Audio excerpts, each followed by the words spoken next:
आणि समुद्राच्या त्या शेतुबंधानं आता चाललेले मार्ग आहे. श्रीराम नामाचा गजर आहे, हर्षकरीची वानर वीर आहे, आनंदनाथ ते स्वर स्वर जय भूकार आणि राम नामाचा पुकार करायला सुरुवात केली. प्रभू चंद्र भगवान की जय. वानर सैन्याने करायला सुरुवात केली. सगळ्याला आनंद वाटलेला आहे. आणि राम आणि लक्ष्मण त्या हनुमंतराच्या खांद्यावर बसून आता शेतीच्या पलीकडे गेलेले महाराज बोला. इतका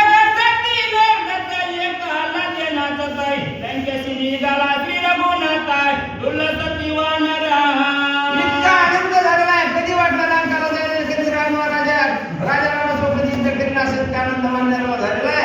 आणि वानराला आनंद होऊन सगळ्या आनंदमय वातावरणामध्ये रामचंद्र प्रभू आता निघालेले महाराज आहे का.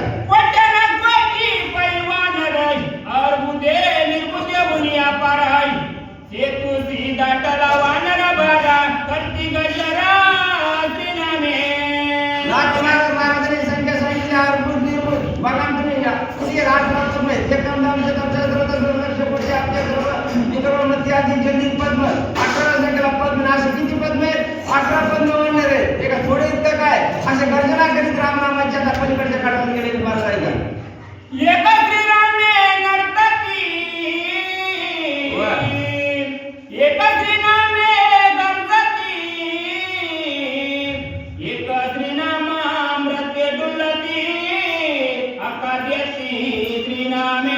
आणि रामनामाच्या याच्यामध्ये मग्न झालेले वानरांची आनंद झालेला. काही गाऊ लागलेले आहेत, काही नाचू लागलेले आहेत. राम राम राम सदैव असणार आपल्या कंठामध्ये धारण केलेले एवढा वंदना आनंद त्या ठिकाणी झालेला महाराज बोला.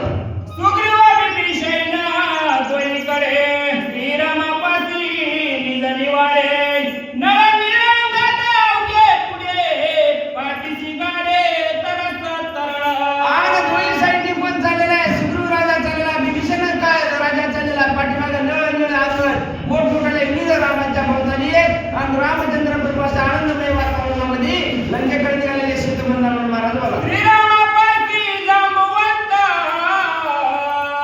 निकटवर्ती बुद्धिवंत सुषेण वैद्य राजा समर्थ त्वाती आप्ता सुग्रीवा.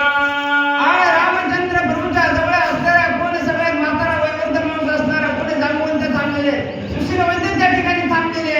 इतकी बुद्धी असणारी त्या जांबवंताची महाराज सगळ्यात वयोवृद्ध माणूस म्हणत कोण होता. जांबवंत होता. अशा वातावरणामध्ये शेतूच्या पहिल्या तीराला असणारा कोण राम आणि लक्ष्मण सगळे सैन्य घेऊन त्या ठिकाणी निघालेले आहेत. श्वेतवर्तित रक्त पुष्पित वृक्ष उगविले सैन्यात, प्रदळी पत्रके डोलता तेने सैन्य सोबताती शोभा.